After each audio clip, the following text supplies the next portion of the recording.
when people come into the workplace, just because they are on the team doesn't mean they're part of the team.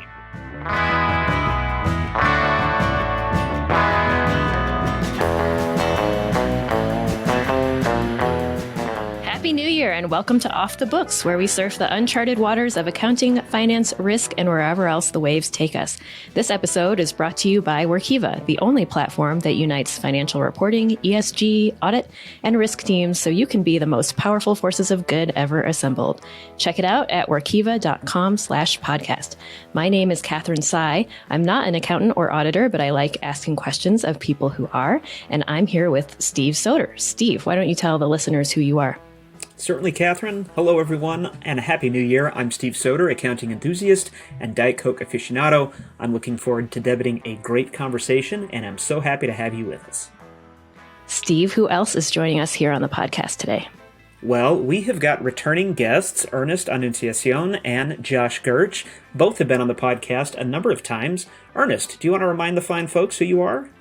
Yeah, hey everyone, Ernest and Anunciacion here. I lead our product marketing team for our GRC solutions, original OG CIA and resident sneakerhead.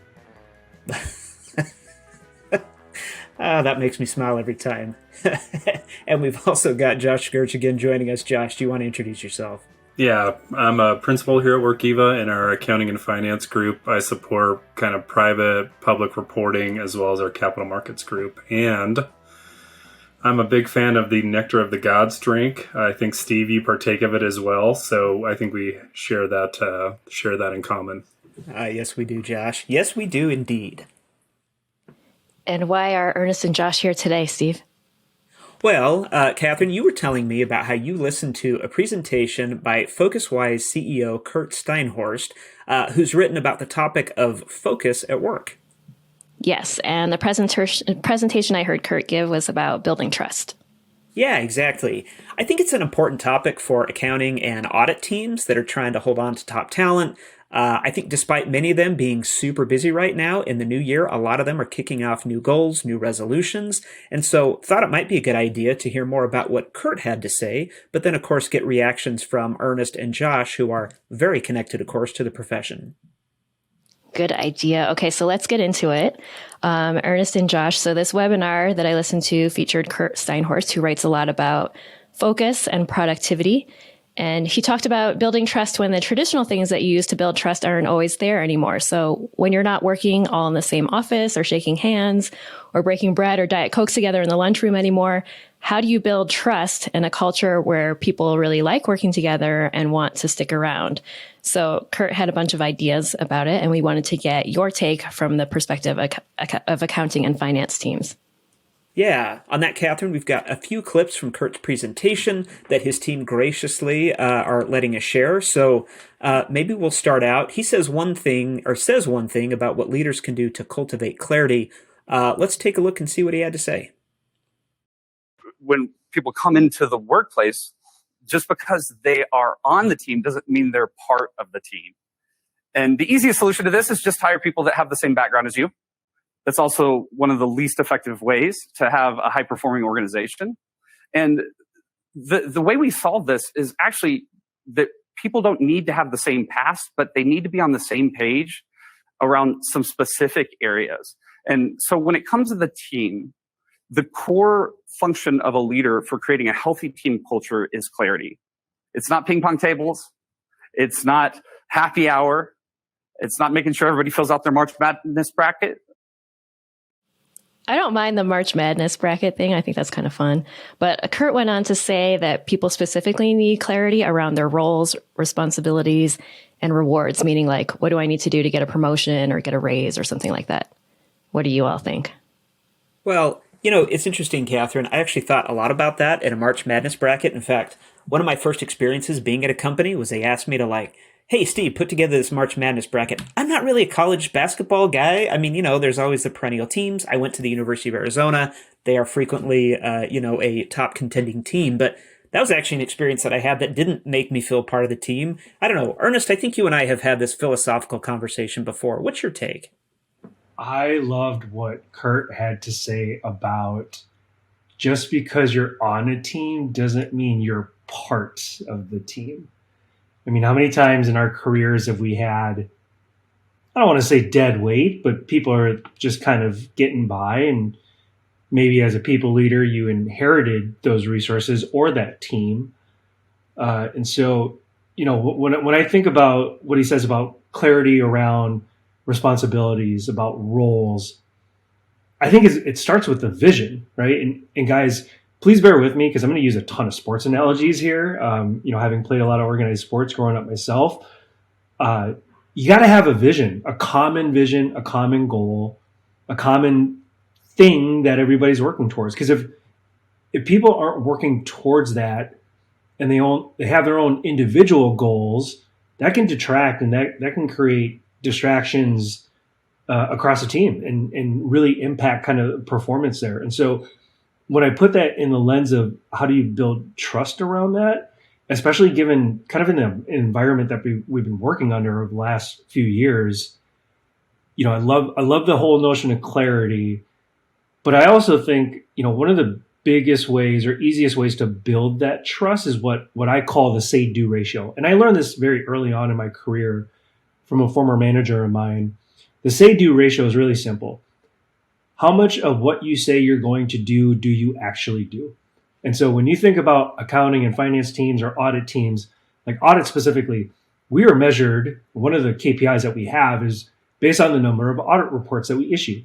We want to do 50 audits this year. We think we're going to do certain ones at certain points in time. And that's why we're always driving towards kind of those timelines, because we're delivering on the things that we said we want to, right? And delivering on those promises. Now, you want to have that say-do ratio as close to 1 as possible. But a lot of people then also kind of sandbag that, or they overpromise and they underdeliver. You want to kind of flip that. So love to hear what Josh has to say about it, especially in the context of, again, the kind of the clarity on the roles and responsibilities. Yeah, my view of this, it's been interesting as I've kind of matured in my career, kind of how I look at this issue.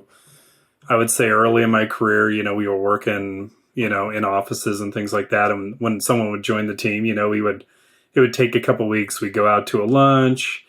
We get to know them. To Steve's point, maybe there's like a soccer or a basketball bracket. Like we try and get them engaged in some of those things.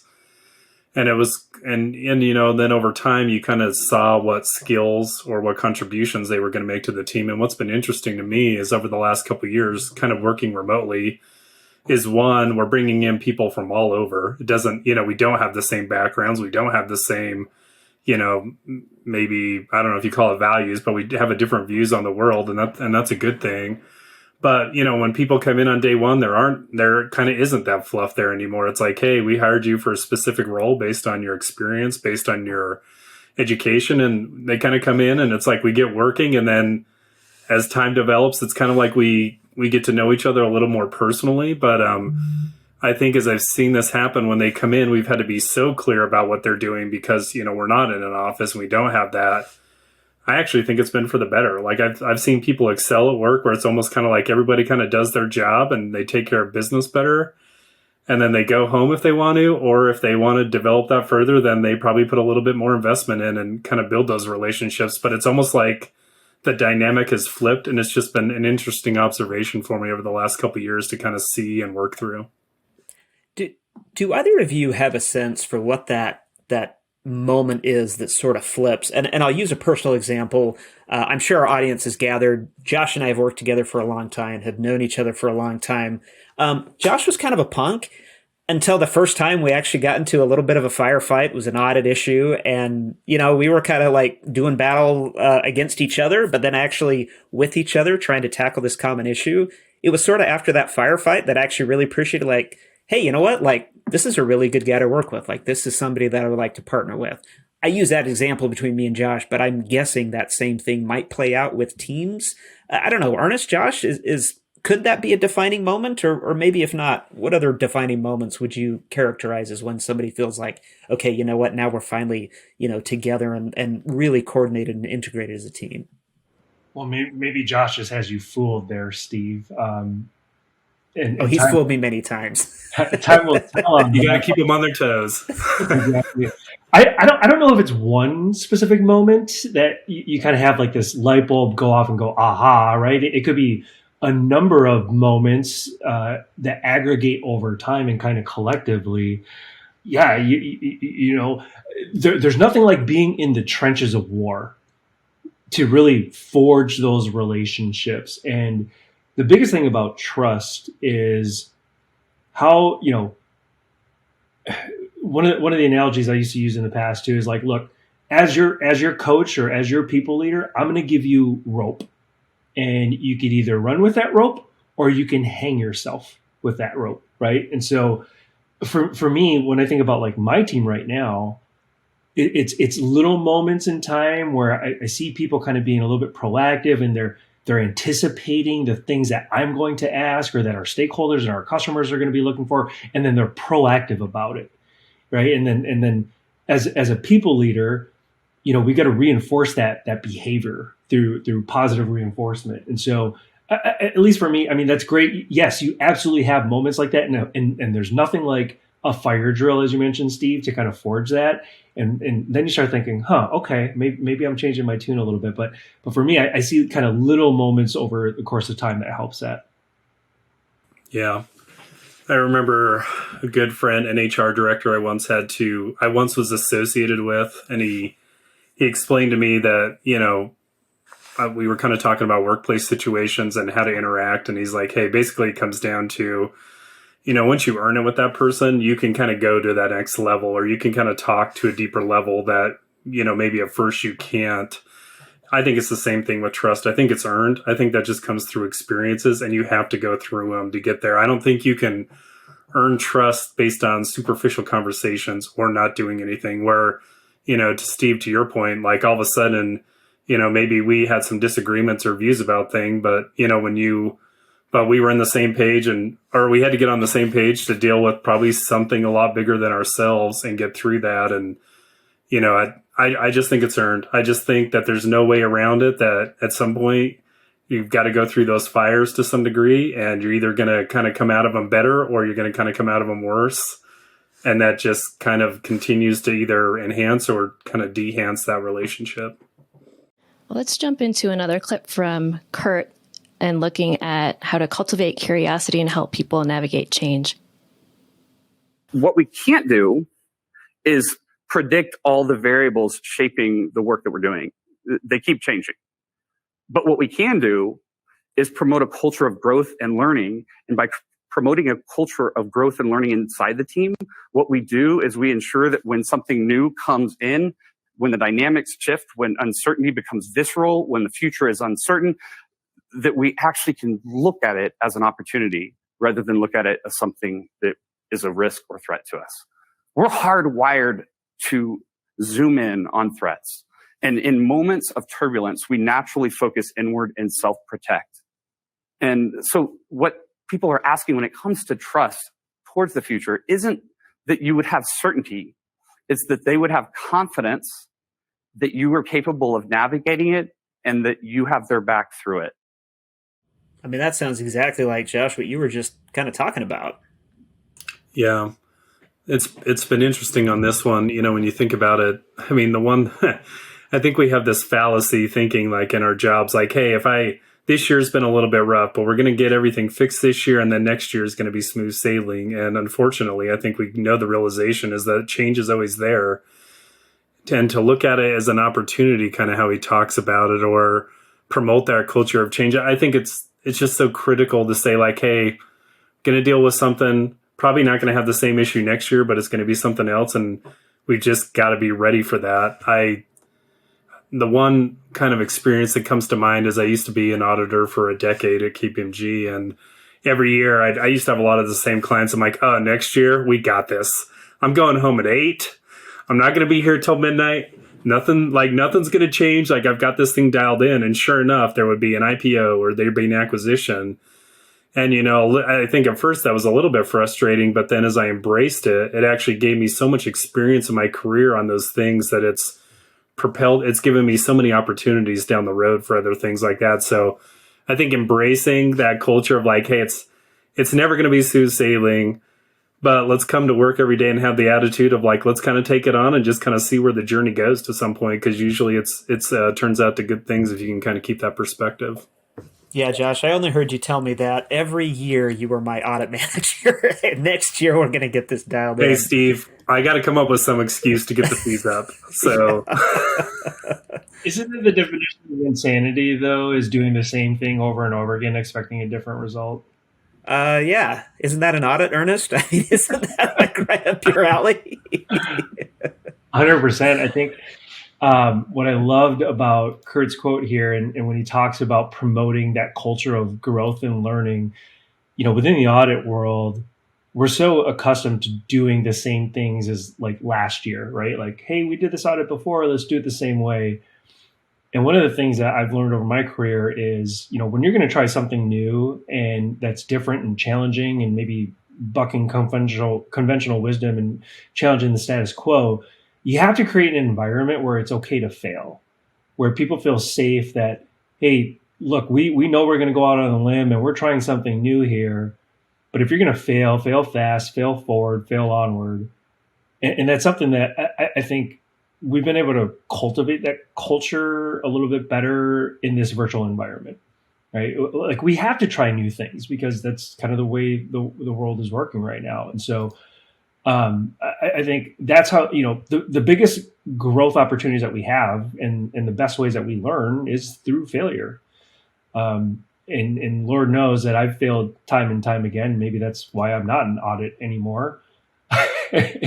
And here working for a software company. But yeah, I mean, the other thing about Curt's quote too, when he talks about people being hardwired to look at threats. Well, threats, if you take the inverse or the reverse of that, they can be opportunities. And so how do we flip those risks to be opportunistic? And I think part of that is creating a culture that allows you to be creative, to look at it from a lens of, hey, this, yes, this risk, if we incur it, could be severe and could cost us a lot of money, cost us a lot of time, but what's the reward around that? And I think that's where we as, audit risk and compliance professionals kind of have to change that paradigm. And it's not just about what do we do about the risk, but how do we spin it as an opportunity? Well, I think we are going to get in trouble if we don't spin this conversation quickly to our sponsor for a message. We've got one quote left from Curt, but let's hear that message from our sponsor, and we'll be right back. On the subject of work, let me tell you about that one time in high school when I worked at a tortilla factory. It was an assembly line job.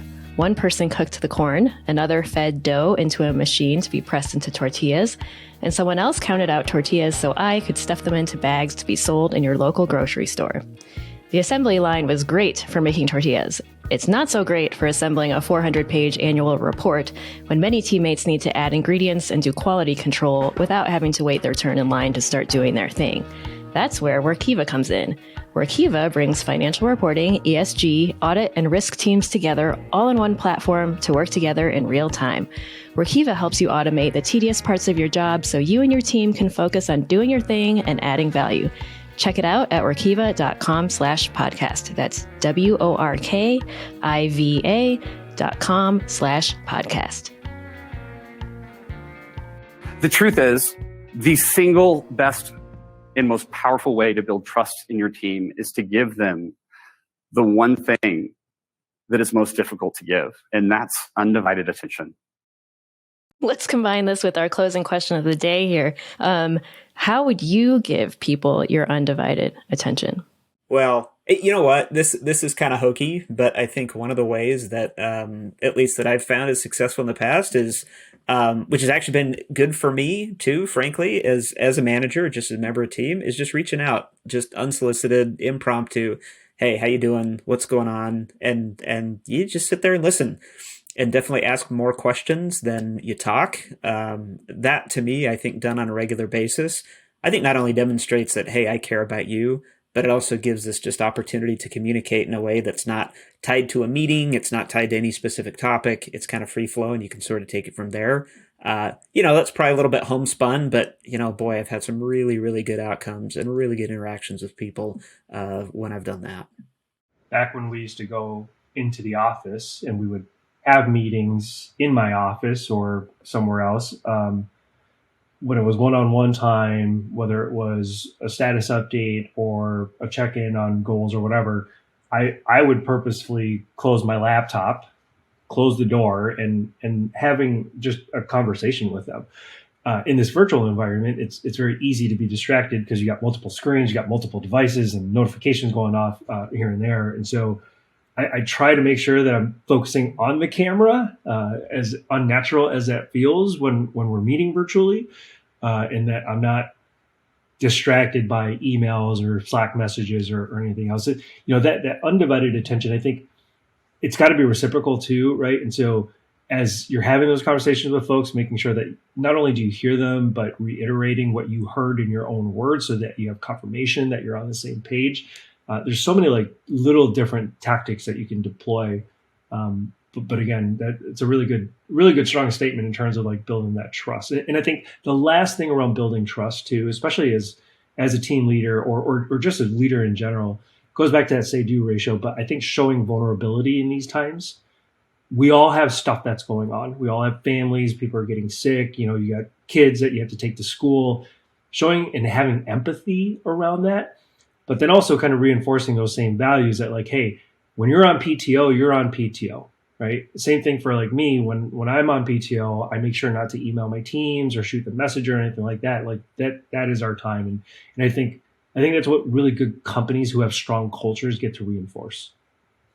Yeah, I'll build upon what Ernest said a little bit. I think it's interesting when you say undivided attention, I almost translate that to kind of what is love for me a little bit, like not romantic love, but the fact that you care about somebody and you're willing to invest in them and you're willing to empathize with them and understand what they're going to.